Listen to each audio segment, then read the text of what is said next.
So effectively, this runs through this. The 42 runs through the 3071. It runs down and across into the one-way valve on this pipe under here. And the idea is that if this turbo here over-pressurizes where the Y is, that one-way valve closes. Yep. Therefore, it only blows through this one, and this becomes an intake.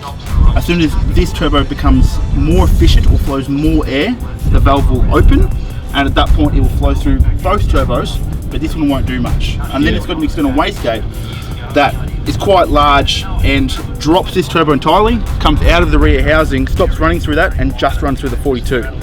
So it's a compound setup with no restriction on the small turbo. So in a normal compound setup, do you end up overworking the small? Correct, and killing it. Yeah, and that's the biggest killer. If you run a 42 through that, you know, even the AR comp, like the comp cover, it's only 2 inch, so you're going to be running a 42 through a 2 inch pipe. It's still going to be an issue, even if you don't care about killing the turbo. You know what I mean? And the same thing, rear housing. Big T4 against small T3. Yeah. You don't want to run it all through the exhaust gap. So other people, don't normally do this. Long term, will they end up damaging? They end up killing turbos and being a restriction on power regardless. Yeah. If this turbo's good for 600, being a compound setup, you're probably going to be at 500 or something, you know what I mean? Because you're going to be severely pushing air through that. Yeah. Back pressure issues because you'll be forcing air through 2 turbos.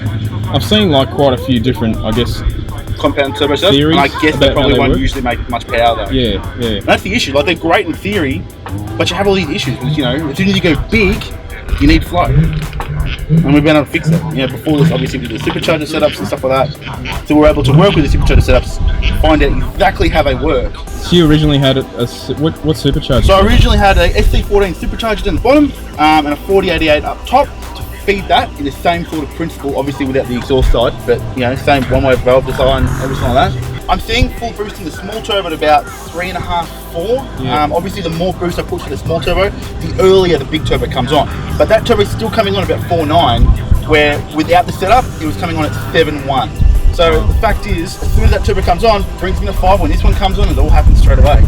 There's nothing, no lag. All we do is turbo manifolds, exhaust systems, which is why it's so quiet. It's only got one muffler in it, believe it or not. Yeah. So we've been playing around with doing custom mufflers, making them super quiet, and it's worked too well. I can't believe I'm saying that. Again, it's so quiet. What size is the exhaust? Full 3.5 inch. 3.5 4 inch one dump, muffler. full 3.5 inch, one muffler. Yeah, it's pretty quiet. Yeah.